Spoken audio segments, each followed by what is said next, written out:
Hello and welcome to A Critical Dragon, where I talk about narrative in film, television, and in books. And today I am joined by my good friend Steven Erikson. Hello, Steve. Hello, how are you? I am doing very well. How are you doing? Good. Look what just arrived. Well, was left by a certain author who visited me It- last he- week. he's just leaving stuff behind now. He is. I know. He had to empty out his suitcase, so I've got copies now. It Well, I hope it was a nice visit. was a great visit. Um, well, we were we were just obviously catching up, and we were talking about sort of the state of the genre, how the genre has changed from when you started writing, things, perceptions of the genre, and I made potentially quite a controversial hot take, I believe, is what the kids these days are calling it. Yes, an observation, as we would call it. Yeah. In that I think that there is a strong push from a lot of fantasy fans to actually make the fantasy genre more like what it has always been accused of being. All right. Can you Um, explain that? so if I have spent a long time defending fantasy literature from an academic and critical standpoint. I think there is huge amounts of value in fantasy, and it is a vibrant, broad, and deep genre. But when we hear a lot of people talk about fantasy, they dismiss it, and they dismiss it as it's just a commercial genre. It's just storytelling. There's no depth to it. There's no meat on its bones. That it is just entertainment. And they are incredibly dismissive. They are dismissive about the strengths and wonder that we can get from fantasy and its ability to explore complex issues, delicate issues, um, harrowing, poignant, all of these things that are really difficult to explore in a lot of realist fiction because we have automatic reactions to it. It has to be done in a certain way because, well, you can't have that view being promoted in a realist novel without also being criticized because you don't want people to confuse the narrator's point of view or the character's point of view with the author's. And there's been a big movement toward that.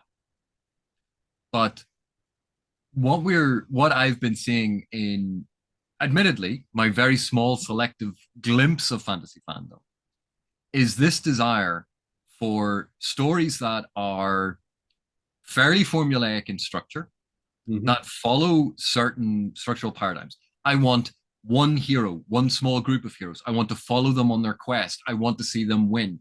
I want to see them have these big fights. I want almost every book to end with a big fight between X, Y, and Z, leaning into the formulaic aspects of fantasy and changing everything just a little tiny bit so that it's the same but slightly different. And Okay. Let's stop right there. okay, No, I love that. But I come at it, I guess, from a more almost an anthropological, sociological point of view, and I ask myself, well, what is the function of the fantasy genre in society? And I mean, in many respects, I don't know to the extent to which it's changed, but it may have changed its function. Um, there was certainly a time there where, oh no, I want to go into the historical stuff. Let's keep it to the present. Um, it is a particular art form. Okay, so regardless of what value you want to place on it, it still is going to have a social function in modern society, and that function may be understood as what people outside the genre in terms of fandom would call escapism, and they view that almost as, as a pejorative, as if that's things that kids do when they do make believe play and that kind of stuff. But escapism actually has, I think, a very crucial function. despite of the fact that it's constantly denigrated by by others in related genres. Related meaning writing, fiction. And so then from the sociological point of view, you ask, well, why is there a need for escapism? And all we have to do is look around and we can see that there's a great need for escapism. And possibly part of that, the structure of the stories that are being told in fantasy, there is a desire for a simplification, not simplistic, but a simplification of the life experiences we are all going through. And there is a desire as well for a sense of justice being fulfilled within a story structure, because primarily we don't see it in the real world. And so that is I think one of the functions of epic fantasy, is very much almost an appeasing process that gives us comfort and gives us a sense of relief when all of the dominoes fall the way they're supposed to and everything plays out. And similar to, say, the last episode of Picard, where everything just sort of becomes all nice and you get a warm feeling and as you experience it. And I think maybe there's greater pressure, as things get more stressful in real life. There is actually greater pressure on the genre to fall into a particular kind of ritual, performative function. Does that make any sense to you? Yeah, I think it's interesting. Obviously, there's a big distinction between simplistic and simplified. Yeah. But weirdly enough, I think there is a core looking for the simplistic. There is a desire for the simplistic. If we look at a lot of the very popular forms of fantasy at the minute, and it's this desire for a stripped down, bare structure where the same plot beats are happening, the same types of characters are showing up, the same conflicts are there, and the window dressing changes. And you can make the window dressing as bizarre and as flavorful and as unique as you want, but ultimately it's still the same shape. It's still the same story being told and retold over and over again. And there's a major desire for that because it's very comforting to know where a story is going. Look at the number of people who think that Freytag's pyramid is the structure for narrative of introduction, instigating event, rising action, climax, falling action, denouement. They go, that's how you tell a story. Look at the structural approaches. We even see it with screenwriting where they go, save the cat. And this is how you structure a story. Oh, you have to show your turn by this point. You have to have everything has been worked out in a very mechanical way. And so when you pare away the individuality of the story, the way that we do with structuralism, and you're looking at these patterns and these movements, you suddenly realize that a lot of this stuff is very repetitive. And yet fantasy and science fiction were always the home of experimental techniques, of playing with points of view, of playing with structure. I would think science fiction more than fantasy in terms of taking that kind of risk. So I guess what I'm getting at, I don't know if simplistic is necessarily. I know you want to head to that. Maybe we need a definition for people out there who think simplistic is the same or synonymous with simplifying, because it's not. Well, okay, on that one point, fiction has always simplified the complexity of the real. Always. Of the human condition. Yeah. Of the human condition.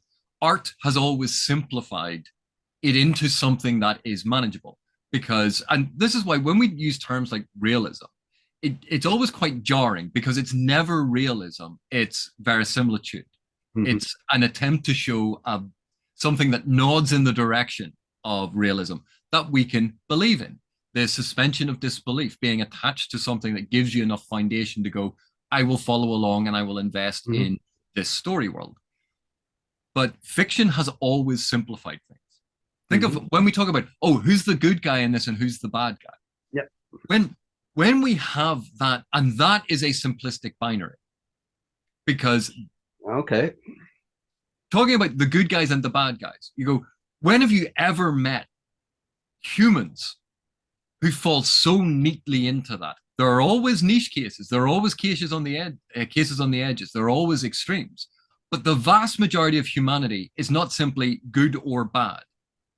That it is much more complex than that. And yet, when you try to recreate that in fiction, when you try to recreate the complexity of human relationships in fiction, in order to give that any realistic portrayal, that becomes the entire focus of the novel. You can't do anything else because they are so complex and they are so intricate.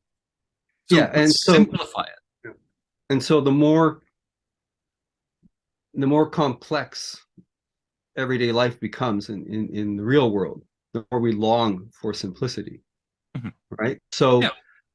This is why I'm getting back to is it's worth recognizing that particularly this kind of art and even film and television as entertainment, there is a performative aspect to it, and I think it is culturally necessary. And there will always be pressure. There will be an innate conservatism to that because what you experience the first time, you want to re-experience, and so you follow the same steps. And it's just like you say, the window dressing changes, but you follow the same steps. And the value that is drawn from that is not necessarily related to the book in question or the film in question. It's something else, right? It's something that it's sociological, it's psychological. And those are going to have increasing pressure when you have things like booktube, which is performative in and of itself. So everything falls into, isn't it? Yeah, well, it's yeah. Again, it's yeah. about communicating to an unseen audience and knowing that people are going to be watching and listening to what you say, and immediately then that is a different type of discourse because and you're following the forms, right? So there's to me there's a strong ritual aspect to all of this, and everybody who is participating in it is actually participating in a particular cultural ritual. And so if you think of ritual in the religious sense, then you look at various faiths and denominations and all the rest, and you see that there are variations on a theme, but they are still quite closely contained by the nature of that theme. So that's why maybe I'm more forgiving than you are on this, but there is an innate conservatism, which I think is it serves a social function. But even when we discuss like this sort of topic, and it's, well, what is literature for? What is, and it's always this one thing, and you go, why is it being it's so reductive to go, it's only for one thing. And when we look at in TV, film, even in literature, particularly fantasy, and it's the whole idea of a series. You go, we've had this discussion about the Malazan Book of the Fallen. People going, oh, well, it's not a typical series because you don't follow exactly the same group of characters. You go, well, why is that the definition of what a series is? That's one way to do a series of novels, to organize it around a core group of characters going on a journey. You go, that's one way to do it. Why is that viewed as the way to do it? And it's become the dominant norm. The idea of the shared story world, these franchises built out of this shared world. And you and Ian C. Esselmont designed and built a giant, complex world with lots of history, lots of different moving parts. And yet there's an insistence that there's only one way to view it.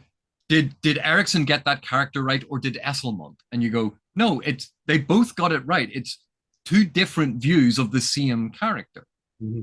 And then it's, oh, well, that's a retcon of the history of the world, or that's changed that doesn't flow, as if it is this desire for something that is neat, tidy, simplified. to the extent that you have simplified everything, it has become simplistic. That it is now, it must follow these things and cannot ever deviate. There cannot be messiness. There cannot be two different worldviews. There cannot even be changes to it.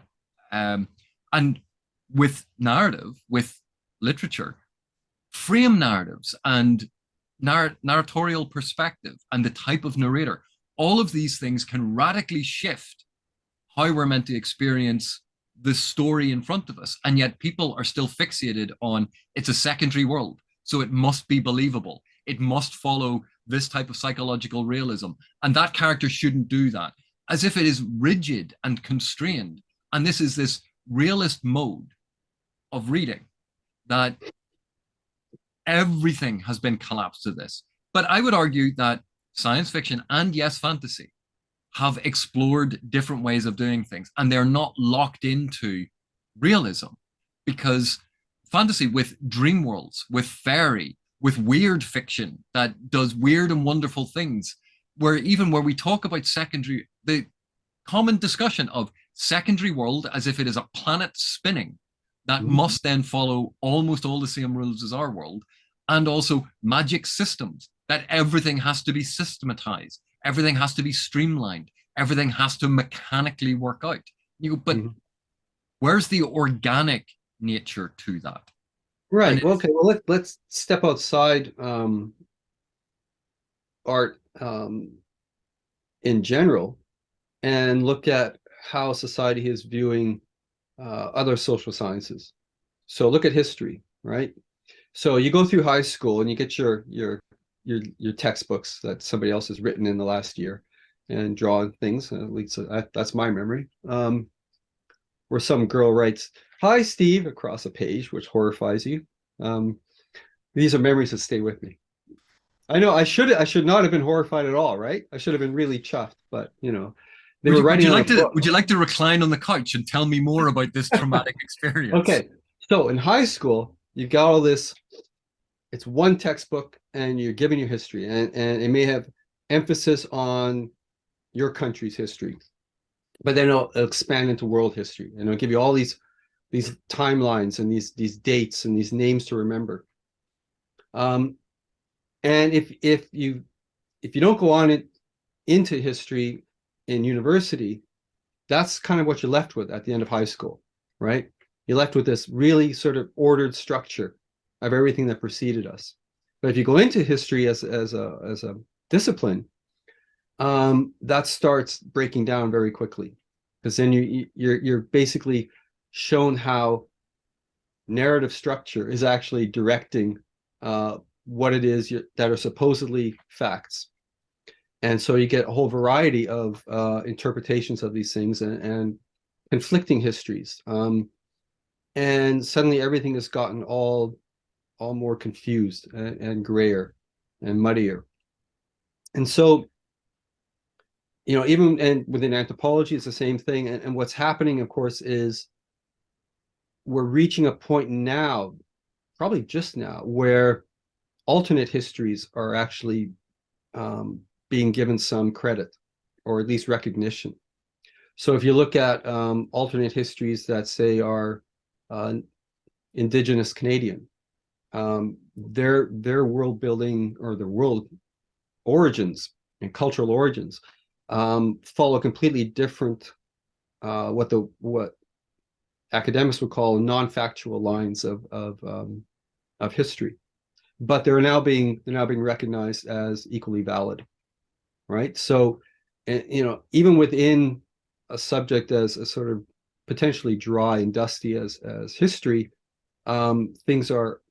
changes are afoot, and it's recognizing that one particular Western mechanical rationalist point of view in terms of history is not the only way to see history, right? So, anyways, go on. Well, okay, but on that point, I think there's a really neat illustration without even going into outside of a particular culture. But where I'm from, if you took the history of Northern Ireland from the point of view of a Northern Irish Catholic, and you took the history of Northern Ireland from the point of view of a Northern Irish Protestant, are those two texts going to be identical? You go, No, but hang on a sec. Well, which one of them is lying? Neither one. Those things are true from that point of view. And then you can add in a further dimension. Well, let's take both sets on either side of this, and then go, okay, and we're now going to add in an economic layer, the middle class view of the history and the working class view of the history. Right. So now we have four different but overlapping views of the history of Northern Ireland, told from the position of the people of Northern Ireland, but different people. Now let's add into it, let's say, an English view of the history of Northern Ireland. Is that going to match any one of those four that we've just discussed? And then you go, okay, well now let's think about an American view of the history of Northern Ireland. And you go, there will be overlaps, significant areas of overlap in some circumstances. But what is viewed as prominent, what is viewed as important, what is viewed as key will change. The importance, how the events are relayed, what those events are. Was it a brave standoff against evil colonial forces, or was it an evil uprising? Well, it depends on who you ask. They're talking about the same event, but they'll talk about it in radically different ways. And when you then take the view of history of that, history is, I think, in some way, try to understand where we came from. And in order to understand that, you have to understand multiple perspectives. And that complexity, it's not that this is a new thing. That complexity has always been there. What we're trying to recognize now is moving away from the dominant, no, this is the view of history. This is these facts. And recognizing that other people have different perspectives. And it's not just that they are equally valid, they are equally true. And this is, people go, oh, that's a valid way to look at it. And it's almost a soft palm off of this. Go, no, this is true. This happened. And it happened that way from that point of view. And we realize that everything is flexible in this way, that reality is not as concrete as people make it out. It's far messier.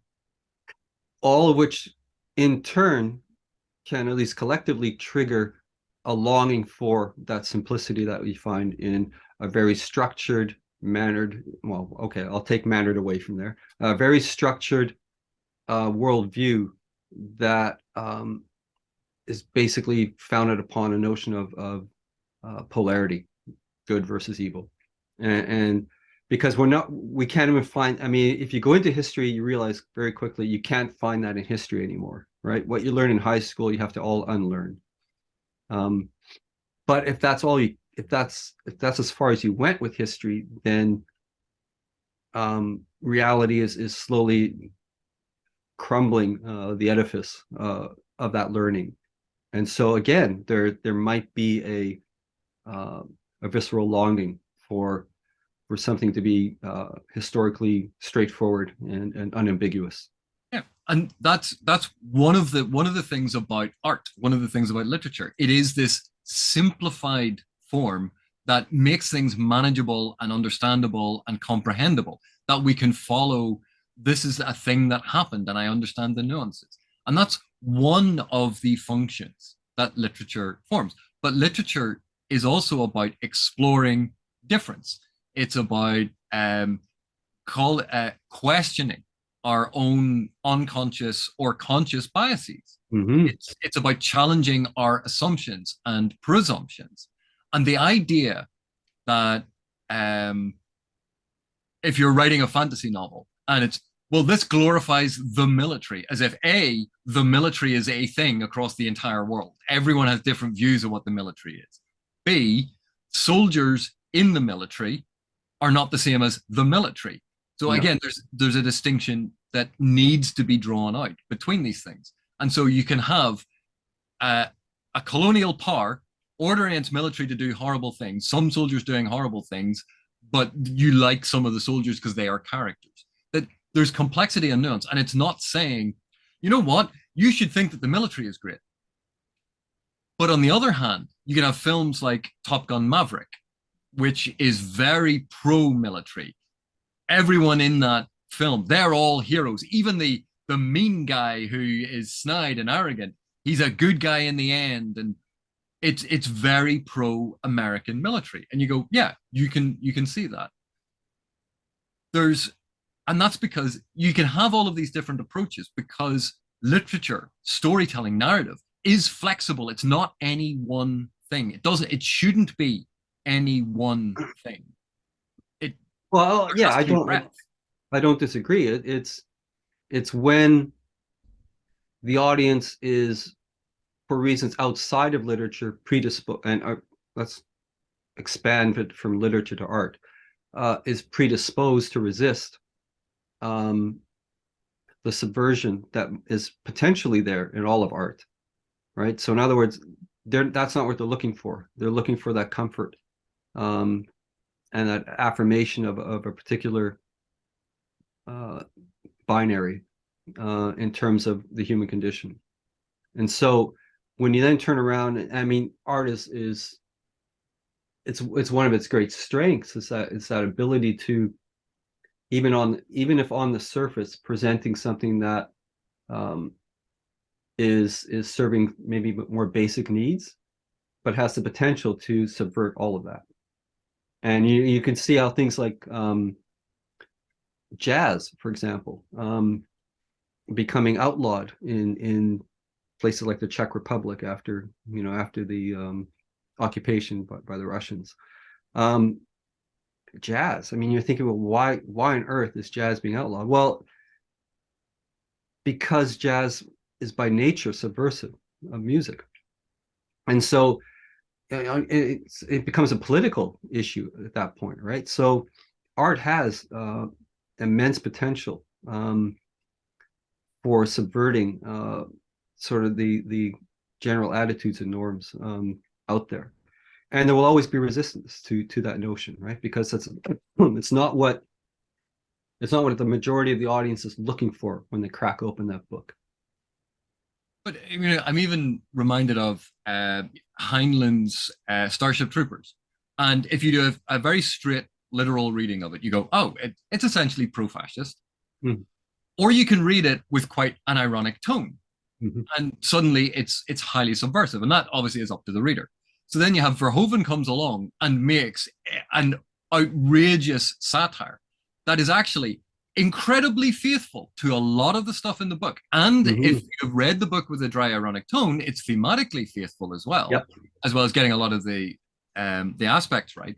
And what you then have is, okay, so the two teachers were conflated into one teacher. They killed off both parents instead of having the father turn up as a raw recruit to then be in Rico's squad. There are minor aspects of the story get changed, but the vast majority of it is actually incredibly faithful. And yet Mm-hmm. people will now say, oh no, but it's not faithful enough. Or because it's anti-fascism, the book was pro-fascism. And you're like, as if when you're making an adaptation, that it has to be a carbon copy of the thing that inspired it. Mm-hmm. And you go, but why has this now become the definition of what adaptation is? And again, this is not just simplification. This is reductionism. It is, Mm-hmm. and that's what I am seeing a lot, to bring it back to what we were talking about, Mm-hmm. is this desire, not just for the genre's huge, it has all of these things, and sometimes I like stories that are entertaining. Now it's a value judgment about, well, that story didn't do that, therefore it is bad. That Mm-hmm. book didn't cater to what I wanted. It is bad. And it is you go, but hang on a sec. The genre is huge. It's not necessarily a bad book just because you don't like it. But think of all the writing advice that we hear parroted over and over again. You must write with this type of perspective. You must write this type of prose. Or even the prose doesn't matter. Don't let the prose get in the way of your story. You go, why are we jettisoning an entire aspect of the craft of writing? Because it might get away in the way of the story. Use it to enhance your story. The writing is the story. It is how the story is being communicated. Mm-hmm. Yeah, And but I saw that in Iowa as well, right? The prose can't get in the way. Can't get in the way. It needs to be Windexed, perfectly see-through, unnoticeable. So, right. I mean, it's not just the fantasy genre. It's a much broader thing. But a big difference between when you were studying in Iowa and now is mass communication across social media. Mm. Now, these things that you would have pushed back against, argued with in Iowa, and had those arguments to tease out the nuance, to talk about how you can use style to evoke story or atmosphere or tone, or Voice. to tie it voice, to tie it into character and focalization, how you can use all those things. Those are the arguments you have in those workshops, in those creative writing programs. Not really. I mean, I kicked back on it, I knocked back on it, but it didn't budge the instructors in any respect. So you know, that those pervasive attitudes are always present, you know, throughout time, right? Throughout our experience. And they all end up crumbling eventually. But you know, it may not happen within one's lifetime, but they do in the long run. So I do take the long view on these things. But I was in a discussion the other day, and we were one of the things I was pointing out about the book that we were discussing was one of the great joys I had reading fantasy and literature when I was younger was being able to sit with a dictionary beside me. So when I didn't know a word, I got to look it up, and it was new. I was learning something. I was engaged in broadening my vocabulary. Now you see frequent complaints about, I don't want to have to be able, I shouldn't have to have a dictionary to be able to read this book. And you go, no, you shouldn't. You should have a broad enough vocabulary that when you're reading, you're not surprised.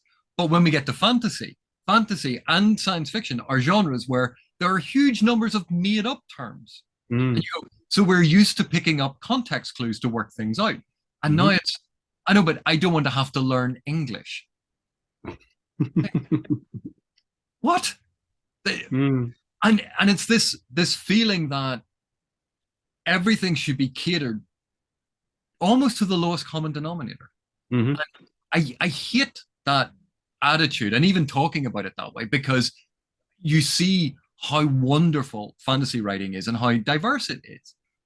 But there's this promotion of, no, it is now coming down to a very specific formula, written in a very specific way, written at a very specific register, that, you know, if you're going to write a text, make sure that it's that style translates seamlessly into audio. Write it as an audio story, because people, you know, listen to audiobooks. And you're like, right, but people are free to do that, but not everyone should feel that they have to.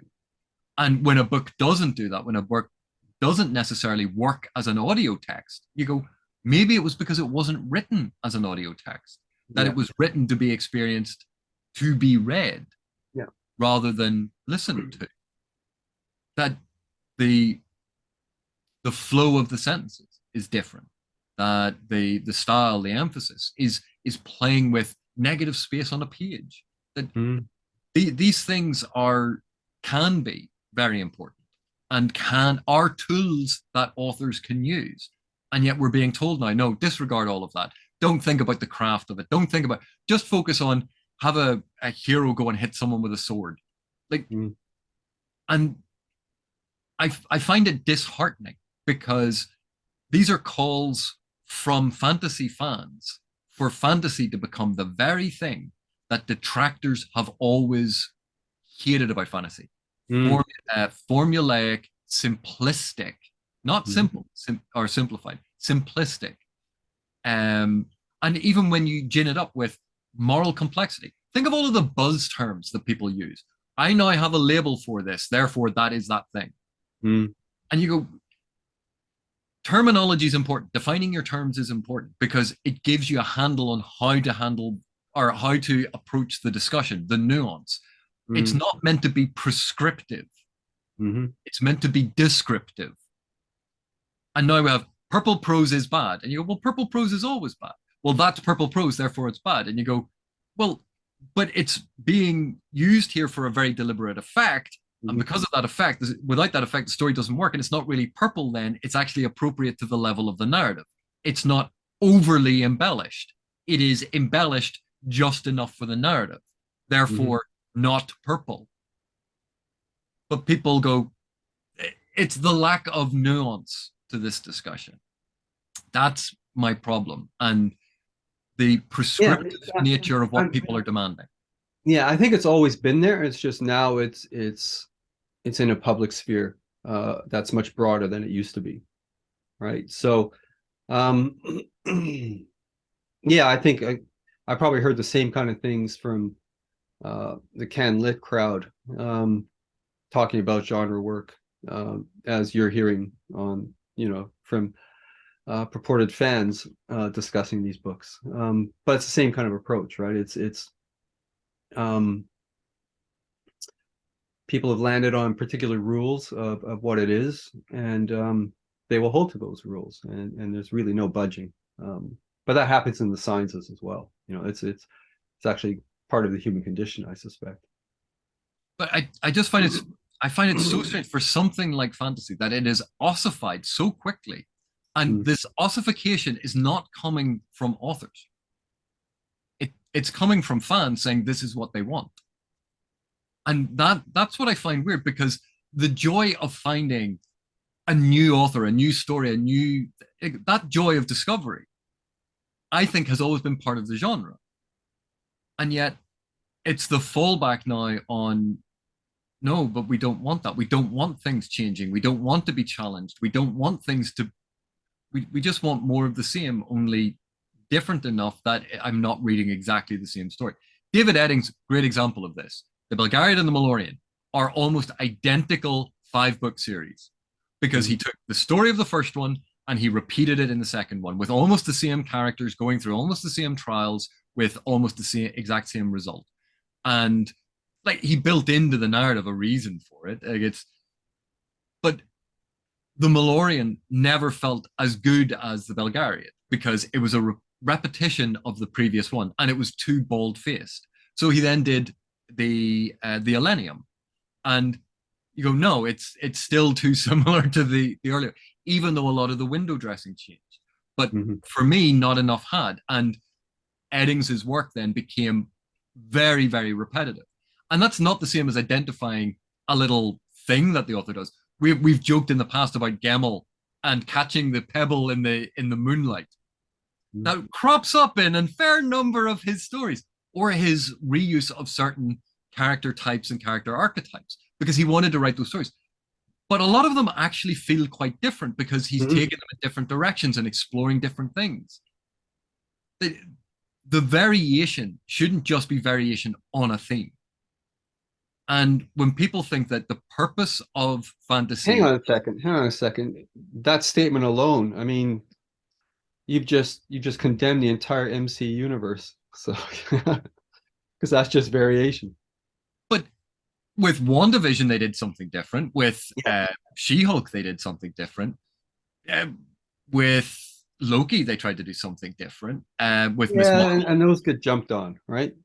So, and I mean, it's interesting you mentioned adaptation, and or rather, you mentioned um, audio. Audio is adaptation. It's one form of adaptation, yeah, and I think that's often forgotten by a lot of people that um, this is all being interpreted through a particular, well, an individual, an actor, um, and so even the way sentences land, are going to be different. So it is a version. It'd be interesting to see, picking one book that had uh, two iterations of audio production and see how different they are. Because I don't think that's ever been done. I think right now the rights are held by very very few companies, so nobody's going to repeat. They're just going to copy and paste. But it would be interesting because they are different.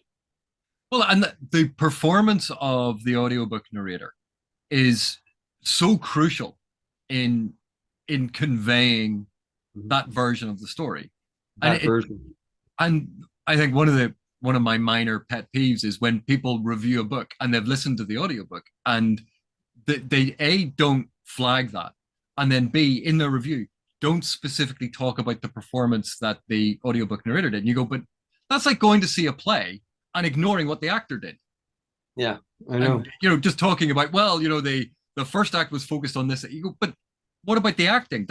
the performance aspect of audio narration is so incredibly important, and it does it, I And think, a yet, massive disservice to the narrator when people sure, don't even bother mentioning that that was the version of this text that they consumed. especially if they then treat it as the book, because the book's a different thing, right? So, Yeah, but like even with the MCU, um, when they try to do something different, sometimes it lands and sometimes it doesn't. Like Guardians of the Galaxy was quite a departure from what they had done with a lot of the previous films, and then Thor Ragnarok again was a very different Thor film to the previous Thor movies, and those differences worked. They did something different. They went for a different tone, a different style, mm, and they worked. They were highly enjoyable. Thor: Love and Thunder maybe didn't land quite so well because maybe it went too far in one direction. But that wasn't, oh, the MCU is now creatively bankrupt. They try new things. Sometimes they will work and sometimes they won't. But mm. if we constantly focus on, they tried something new and that was terrible, that was awful, they should never do that, that just makes people who produce narrative content be more conservative. Just give them more More, of yeah, the same. more Because gun shy. Yeah, and then absolutely. what we end up with is, well, this wasn't different enough. And but we're now in this stage where the line between like, the Mandalorian recently, season 3 has not been as well received as season 1 and 2. Season 1 was a space western, Hmm. and it was about as creatively bankrupt as you can get because every single episode was basically a western that we've all seen, and they just put it in a Star Wars universe. Like it was. Yeah, hold on. I don't think it's for our generation, it's a Western we've seen. But for the audience generation, the target audience, no, Okay, they haven't seen the Westerns. but the thing was, it was well put together. It was enjoyable. It Mm. was it was fun. And as you said, a lot of people maybe hadn't seen the westerns that were being utilized. Mm. Um, the third season tried to build from the foundations of what had been set up in the previous 2 seasons. So it built up the relationship with Bo-Katan and that whole storyline about taking back Mandalore. It it built up the relationship with Cara Grieva or I can't remember the character name, but going back to that planet because that was where Mando or Din Djarin was going and staying, and it was building out the relationships of the world from the foundation set. And people went, no, we don't like that. We wanted more focus on the Mandalorian, and that should be Din, and he should just do that, and him and Grogu should go around doing the same thing that they've done for the past 2 seasons. But there should be room for it to grow. No one is saying you have to like it, but to say no, just go back to the formula that you used in season 1 and repeat that formula is why we are ending up with all of these franchises that are just doing the same thing over and over again to the Yeah, I extent don't that know we how then much. get fed up with it. Yeah, I don't know how much of that is new. I was thinking as soon as you mentioned that, I was thinking the television series of Bonanza or Ponderosa, which was basically the same story every week, um, and that went for years and years and years. With and when you look at say like the X Files, they began with the freak of the week or the monster of the week episode, and because it was more almost of a serial, and then it became a series. Then they started building it. Then they were bringing back elements from previous seasons. They were building out relationships. They were advancing the story and building out the story world.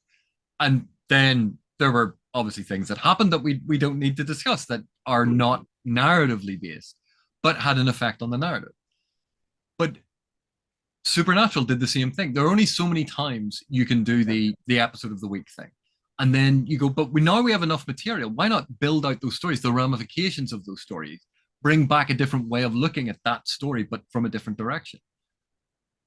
But it's the negative reaction that we're seeing from a number of different fandoms to any attempt to advance it past what we already know. Mm-hmm. The Harry Potter franchise is getting like a TV show based on the books, despite the fact that we already have films within very recent memory Mm-hmm. of the books. But now there's going to be a TV show that is just going to retread that material. The Lord of the Rings is getting either new films or a TV show based on the books when we have again, within very recent memory, film versions of it. So what new is being added? It's just more of the same. Mm-hmm. And I think we as fans have actually created this environment because we have pushed back against new, we've pushed back against people experimenting, and we've doubled down on no, just give me the same thing. Don't change things. Don't try anything new. And to Right, see it but from fans is the thing that's concerning me. yeah, well, but it will reach a point of exhaustion. I mean, how many origin stories of Spider-Man can you actually stomach? Well, Right? they did it. Almost every single Batman movie has shown Mm, the origin of Batman, either as a deeply introspective thing, or it's been a quick scene, or it's been included somewhere. But so many of the live action versions of Batman have used that over and over again to the point that anyone who's going to see a Batman movie, I would be shocked if they did not know about the death of his parents as the motivator, because it's really well told. Superman. How many times has there been a Superman movie where once again we see an element or a recap of Krypton blowing up? hmm You don't need it anymore. It's not necessary. The story is about an alien on Earth. Yeah, Um, I think what's happening is, like you say, it's the real world's timeline is being crunched, right? So that something that came out 10 years ago is now being rebooted as opposed to, 20 years ago or 30 years ago. It's all just being compressed. Yeah. Um, and I think there will be a saturation point where that same audience that you describe as having these expectations burns out of those expectations and wants something new. That's but my even hope anyway. but even the Kevin Smith did a slightly more adult version of He-Man, Mm. an animated series, and He-Man fans were complaining about it. You go, He-Man, a cartoon from the 1980s that we watched when we were kids, that are glorified toy advertisements. That's all that they were. They were to sell toys, and it was part of my childhood. He-Man and Transformers and all of that stuff. I loved them as a kid. When I watched Kevin Smith's thing, wasn't particularly aimed directly at me, even though I grew up with He-Man. But like, he's not aiming at a 40-something man to watch He-Man. That's not really what He-Man is about. Unless, okay, he is. He's aiming at an older audience, and therefore it's going to have to be radically different from the source material because those were toy advertisements for children. Well, sure, it would be different in a nostalgic way. That's what he would have to aim for, just a nostalgia. And Stranger Things did the whole nostalgia for the 1980s, and now we're seeing things that are trying to play into nostalgia for the 1990s. You go, Hmm. are we at the stage now where nostalgia for 1990s is a thing? Are we moving on to nostalgia for the early 2000s? Yeah, yeah, that's what I mean by compression. Yeah. But D&D, the new D&D film, Honor Among Thieves, like that is a light-hearted romp, and it's fun, and it's an aspect of D&D, but it doesn't encapsulate the whole experience of D&D. Mm. And that's it. There's room for lots of different things, and insisting that books either be didactic or purely escapist. You go, why?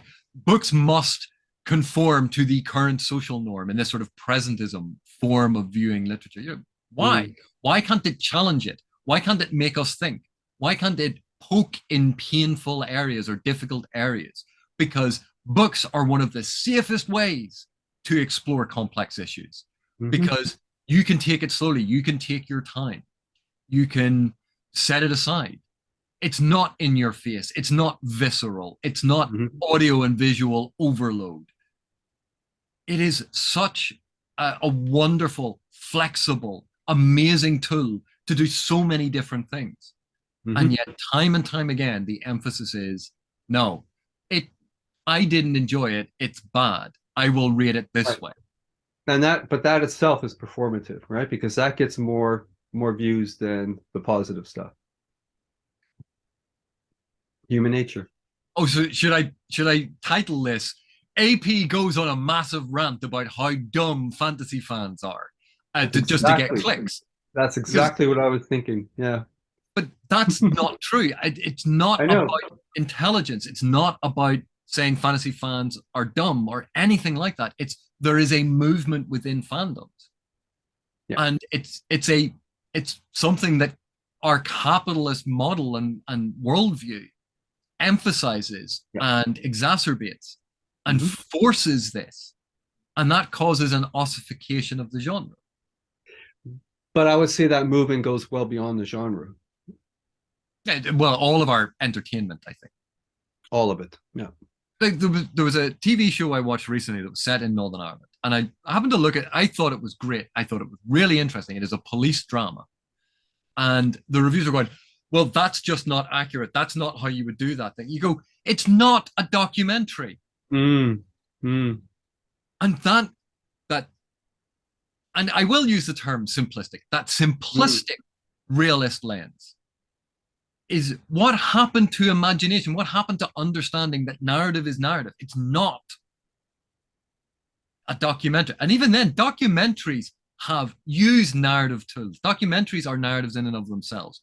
But the idea that a drama should have to conform to the absolute procedure, you go, artistic license is a phrase for a reason. Yeah, it's a part of the it's part of a much larger phenomenon, which is the modern stance is intended to be world weary and cynical, regardless of who's voicing that particular opinion. So, that's the intellectual high now, right? Didn't we all Where grow out of that in our teenage years, though? Well, you would have thought, but no, no. But maybe that's part of it, is that a lot of the commentators are not yet enough years past their teenage years to actually reach that point. But the attack on a sense of wonder is implicit and explicit in that kind of stuff. So yeah, you're not supposed to be fazed by anything. And so if that's your stance, then any efforts that seek to evoke that sense of wonder are going to be almost viscerally rejected, instinctively rejected, because you want to have that world weary stance in which nothing really impresses you, and nothing can actually trigger that well protected sense of wonder which you shut down at age 8 or whatever. But jaded cynicism really Mm. that really, to my mind, really feels like that adolescent position. Because I'm with you on that one. Yeah. Yeah. and admittedly, I've attempted to extend my adolescence as long as I possibly could. Aren't we Um, all? but like I just I see it now as this something that is all pervasive, and it is being amplified by all of the different social media outlets that we have, because we now have this ability to project these views and you know look for likes and take that stance. Try to have the hot take to make yourself controversial. You're like, Well, very few of my it's takes are hot. They're usually yeah. I've usually considered things for some time, Mm. because there's no point in a knee-jerk reaction. Most knee-jerk reactions are usually wrong. Well, And it's the black and stance. white. It's the stance of the unimpressed, right? But it's a posture. It's a pose like any other. So you just have to sort of I just acknowledge it there. for because I love fantasy and like narrative in general, because I love this Mhm. stuff so much, it is one of those things that I find not necessarily depressing, but disheartening Oh, when tell me about it. Yeah. there's this movement. I want the movement and criticism of things that are attempting to do something different. Mhm. That the idea that cookie cutter is the way forward. Make make your style bland, make your prose bland. It must be on a secondary world. It must have a magic system that is explained. It must follow this structure. You must include these. It, it's making stories by committee. And Mhm. occasionally it can work, but most of the time it ends up feeling tired and derivative and stale. And even stories there are stories that I have not enjoyed where the author took a swing for the fence, like they were going at it, and you go, you know what, it didn't work for me. Doesn't mean that it's bad. It didn't land for me. And I admire authors who take that swing. Yeah. And instead of being tied down to this is how you must do things. And I get there are commercial pressures on authors more now, I think, than at any other time in history. But to see it coming from fans, that's the thing that shocked me because Well, they're fans who've commercialized their fandom, their own fandomness, right? So it's no different from the writers. hmm, That silenced you. But they have commercialized it, right? They monetized it. They're very fanship. well, and I suppose the fandom has always had uh, a certain, and while it's a slightly problematic term, a certain tribalism to it Hmm? of self-ident.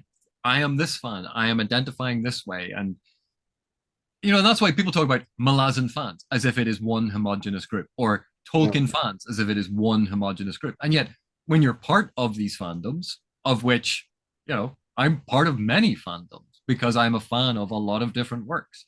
mm, But when you're part of it, you go, no, but there's no one voice within the fandom. no, That's ludicrous. And anyone who suggests that is either lying or an idiot.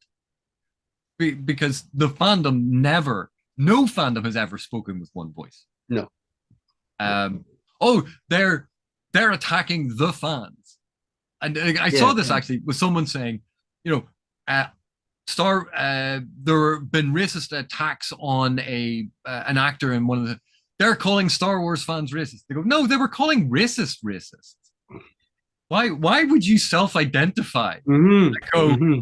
they were attacking me and calling me a Star Wars fan racist. Why? Well, I criticized that person. Well, did you say that maybe I wasn't impressed by their acting, or did you criticize them in a slightly different way? Well, it was Hmm. just what I believe.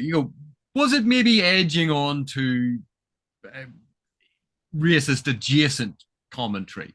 Did you level that commentary at that one particular actor and not at the white Hmm. actors who did the same thing?